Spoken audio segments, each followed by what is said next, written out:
back to my YouTube channel. ඉතින් මේකෙ වෙන්නේ ජපානයේ සරත් ඍතුව. සරත් ඍතුවට ගස්වැල කොළ රතු පාටට කහ පාටට තැඹිලි පාටට හැරිලා ලස්සන පාට ලෝකයක් මවනවා. සරත් ඍතුව අපිට කියලා දෙනවා ලස්සන ඕනම දෙයක් හැමදාම තියෙන්නේ නැහැ කියලා. මේ කාලේ ලස්සනට මැවිච්ච ඒ පාට ලෝකය හිමින් සැරේ කොළ හැලිලා සීත ඍතුවට සූදානම් කරනවා. ඉතින් මේ සරත් ඍතුවේ පරිසරය හරිම සාමකාමී. ගොඩාක්ම සීතල නැති, ගොඩාක්ම රස්නේ නැති. මම කැමතිම දේශගුණයක් තමයි මේ කාලේට පරිසරයේ තියෙන්නේ. ඉතින් කතාවෙන් කතාව මම පොඩි ගමනක් යන්න තමයි ලෑස්ති වෙන්නේ. බස් ස්ටේෂන් එකට ආවේ දැන්. දැන් ට්‍රේන් එකට නගින්න යනවා.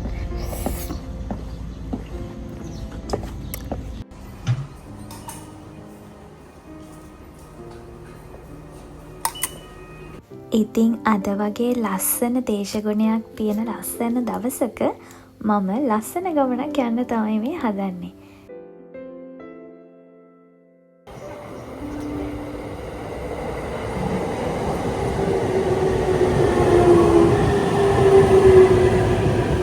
ලස්සන ගමනක් කියලා මම අදහස් කරේ මොකද්ද දන්නවද? ලංකාවේදී එකටම ජපාන් ඉගෙන ගත්ත මගේ හොඳම යාළුවෝ. ජපානයට ඇවිත් දැන් අවුරුදු 2ක් වෙනවා. ඉතින් අවුරුදු 2කට පස්සේ අපි ආපහු හම්බ වෙන ඒ මොහොත තමයි මම ලස්සන මොහොතක් කියලා කිව්වේ. අපි ගොඩ කාලෙක ඉඳන් මීට් වෙන්න මඟ බලාගෙන හිටියත් අපිට එක එක ප්‍රශ්න නිසා අපි කට්ටියටම එකට සෙට් වෙන්න බැරි වුණා. ඉතින් නිවාඩු ප්‍රශ්න, ඒ වගේම දුර ප්‍රශ්න, ඒ වගේ දේවල් නිසා අපිට හම්බ වෙන්න බැරි වුණා. එයාලා එන්නේ ජපානි කෝචිකෙන් වල ඉඳන්. ඉතින් කෝචි වල ඉඳන් ටෝකියෝ වලට වෙනකන් ලොකු දුරක් තියෙනවා. එයාලා කෝචි වල ඉඳන් ටෝකියෝ වලට වෙනකන් ෆ්ලයිට් එකේ තමයි ආවේ. ඉතින් එයාලව හම්බ වෙන්න කලින් මම එයාලට කන්න මොනවා හරි ගන්න ඕන කියලා පොඩි ෂොප් එකකට ගියා. ඒ වගේම එයාලට දෙන්න මල් ගන්න අමතක කරෙත් නැහැ.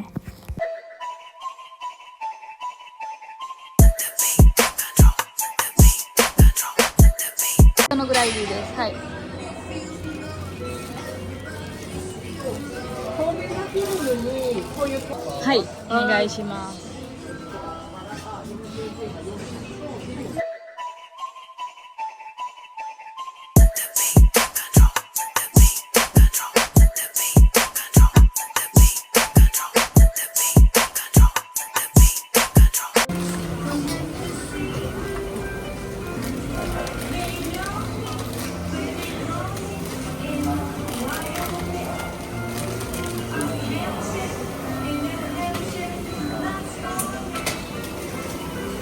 はい、どうもありがとうございました。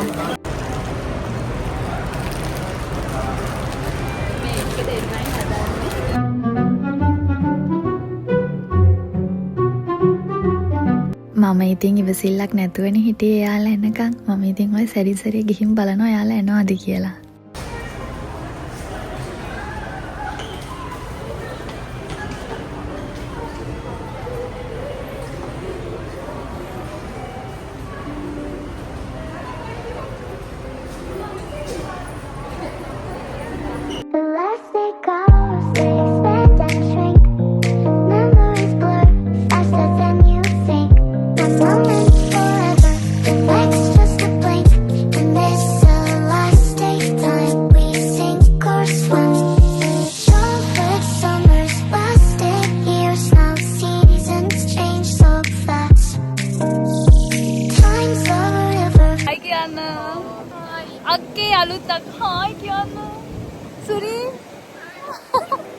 අන්න ඉතින් අවුරුදු 2කට පස්සේ අන්තිමේදී අපි හම්බුණා. තව ගොඩක් යාළුවෝ ඉන්නවා ඉතින්. එයාලවත් කවදා හරි දවසක හම්බ වෙන්න ලැබෙයි කියලා මං හිතනවා. ඉතින් ගොඩක් යාළුවෝ ඉන්නේ ඔකිනාවාවල. ඔකිනාවාවල ඉතින් දුරයිනේ. බලමුකෝ දවසක අපි හම්බ වුණොත් එදාටත් මේ විදිහට ලස්සන vlog එකක් කරලා දාන්න. ඉතින් මම කිව්වේ නෑනේ අපි මේ කොහෙද යන්නේ කියලා. අපි මේ යන්නේ ස්කයි ට්‍රී. මේක බලන්න තමයි අපි ආවේ. ඉතින් ඔයාලට හිතා ගන්න පුළුවන් නේද ඒ වෙලාවේ යාළුව දැක්කම මට තියෙන සතුට. අපි ස්කයි ට්‍රී එක ළඟටම ඇවිල්ලත් ඇතුළට යන්න නැතුව එදා දැක්ක වගේ හරියට ලොකු කතාව.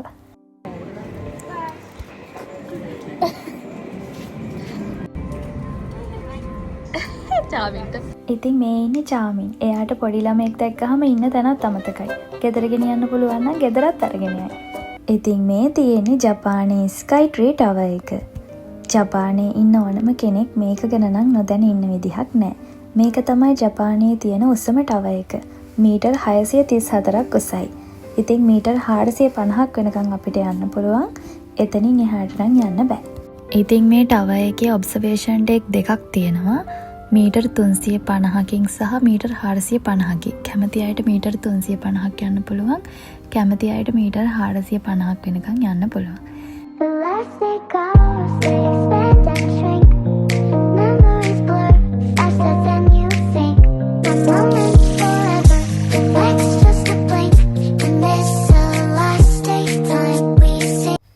ඉතින් මේ මොහොත තමයි මගේ හොඳම යාළුවෝ ජපානයේදී මට හම්බ වෙච්ච ෆස්ට් ටයිම්.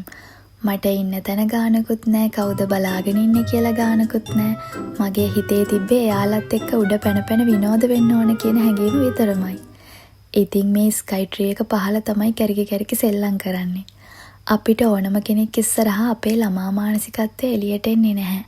ඒකට මේ වගේ සමාන අදහස් දරන එකම මට්ටමේ යාළුවෝ ටිකක් ඉන්නම ඕන.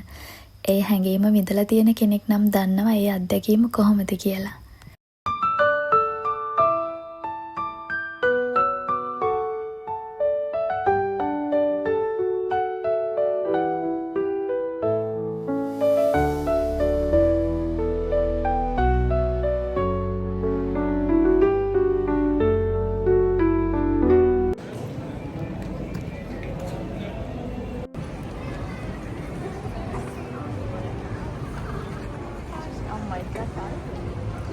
ඔන්න ගොඩාක් වෙලාවක ඉඳන් එළියට වෙලා ඉඳලා දැන් තමයි අපි ස්කයි ට්‍රී එකේ එන්ට්‍රන්ස් එකට ගියේ.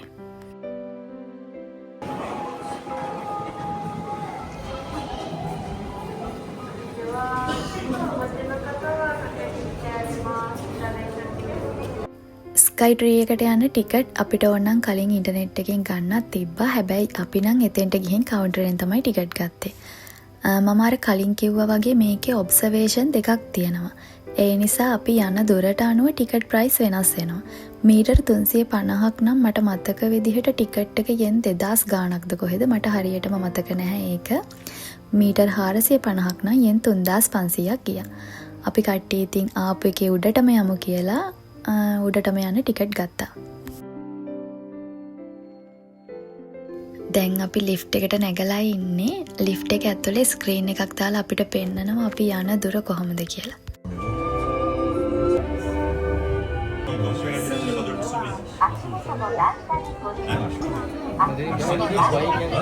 දැන් අපි ස්කයි ට්‍රී ටවර් එකේ මීටර් 350ක් ඇවිල්ලා තියෙන්නේ. ෆස්ට් ස්ටෙප් එක විදිහට අපි බලමු මේ නිරීක්ෂණාගාරයේ මොනවද තියෙන්නේ. ඒ වගේම මෙතන ඉඳන් පේන වීව් එක කොහොමද කියලා අපි බලමු.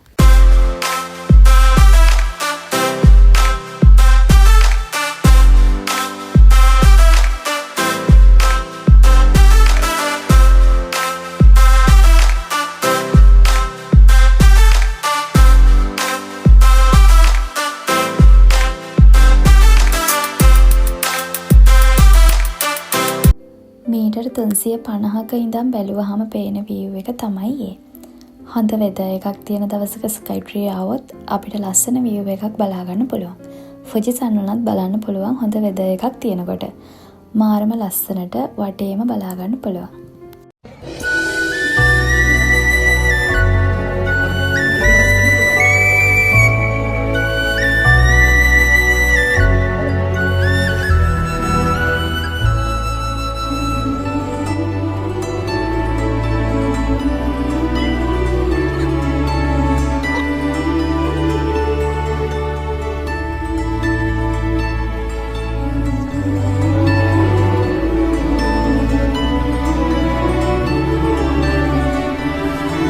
ඉතින් ඔයාලා බැලුවා නේද එක එක ඇන්ගල් වලට ඉඳලා අපි මොකක්ද කරන්නේ කියලා.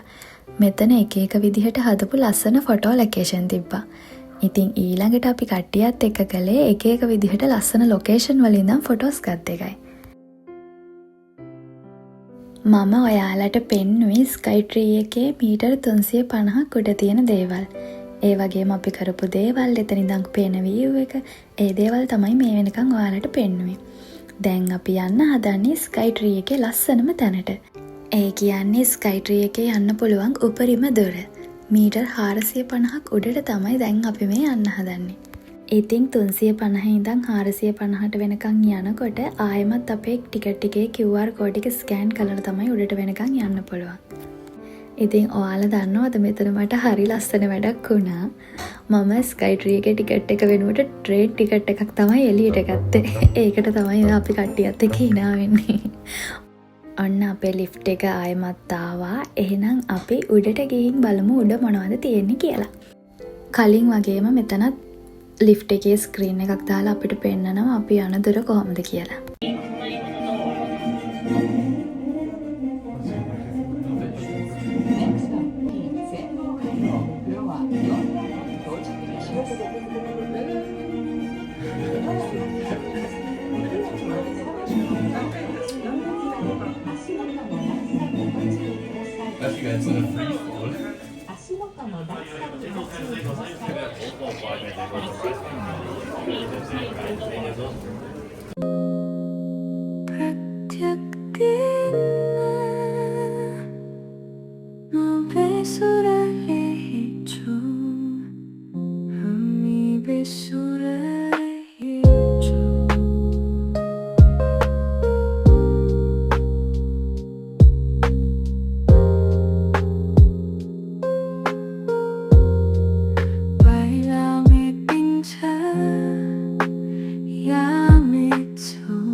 අනේ එතෙන්ට ගියහම මාරම ලස්සනයි.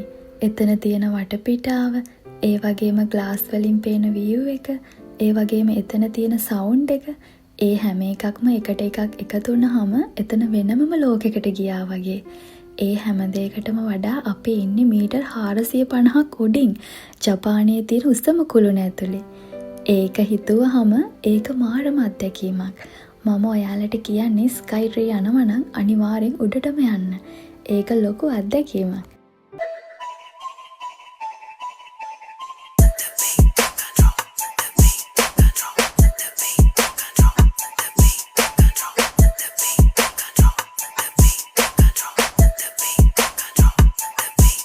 දැන් අපි ඉන්නේ ස්කයි ට්‍රී එකේ ඉචිබන් ලේ. මෙතන මීටර් 450ක්. 450 පල්ලෙහා ඉඳන් මීටර් 450ක් ඇවිල්ලා තියෙන්නේ. ඒ වගේම අපිට උඩ ඉඳන් එස්කලේටර් එකෙන් එක ෆ්ලෝ එකක් පල්ලෙහාට එන්න පුළුවන්. එතන තියෙන ගොඩක් දේවල්, ලස්සන ෆොටෝ ලොකේෂන්, view point, ඒ වගේම shop එහෙමත් එතන තිබ්බා. ඒ වගේම එතන glass floor එකක් තිබ්බා. ඒ glass වලින් අපිට උඩ ඉඳන් පල්ලෙහා වෙනකන් බලන්න පුළුවන්. එතෙන්ට ටිකක් යන්න නම් බයයි. ඒ වුණාට ඒකත් ලස්සන අත්දැකීමක්.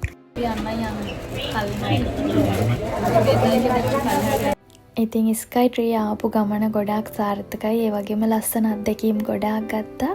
ජපානයේ ඉඳන් මීටර් 450ක් උඩට ගිහිල්ලා ලස්සන අත්දැකීම් ගොඩාක් ගත්තා. එහෙනම් දැන් අපි ස්කයි ට්‍රී එකෙන් එළියට යන්නයි යන්නේ.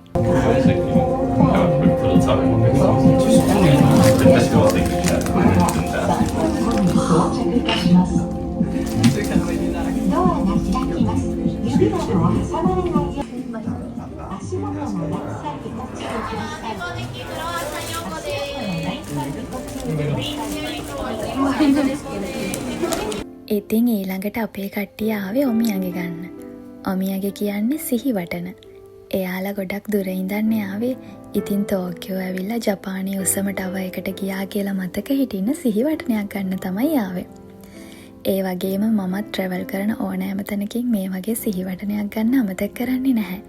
පුංචි දෙයක් හරි අරගෙන මෙමරි එකක් විදිහට එකතු කරලා තියාගන්න මම හරි ආසයි. ඉතින් අපිටත් දැන් ඇවිදලා ගොඩක් මහන්සියිනේ. අපි ආවා ඉන්දියන් රෙස්ටොරන්ට් එකකට කන්න. වෙනසකටත් එක්ක අපි හිතුවා ඉන්දියන් try කරලා බලන්න. ජෝයිජිනි? මිතා? 4回も降りるね。4回。あー。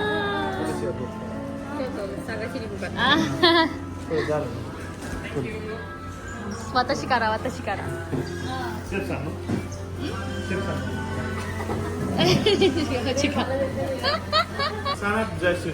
සනත් ජයසූරිය යෝග සිත්තිරු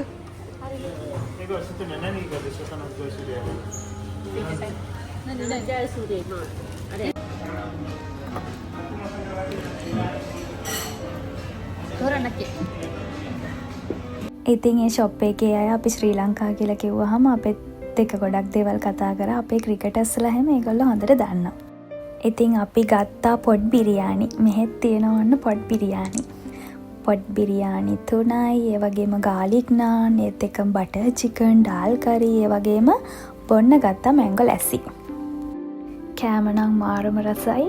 බිරියානි එකත් හරිම රසයි. ඒ වගේම මැංගෝ ලැස්සි එක මම ෆස්ට් ටයිම් තමයි try කරේ. මාරම රසයි.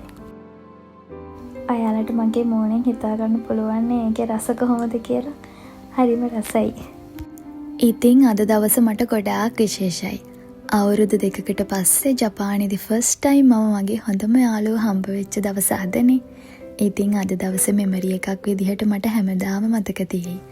පස්සේ කාලෙකදී වුණත් මේ බ්ලොග් එක බැලුවාම ඒ දවසේ එකින් එකට අපි ගත කරපු විදිහ මතක් කරලා මම hina වෙයි.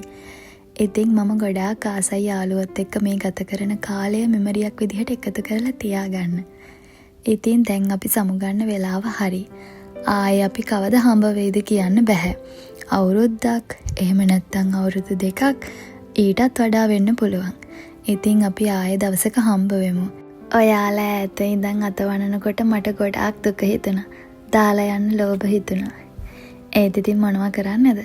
යන්නම වෙනවනේ. එහෙනම් ආයේ දවසක හම්බ වෙනකන් පරිස්සමට ඉන්න. sayonara. Goodbye.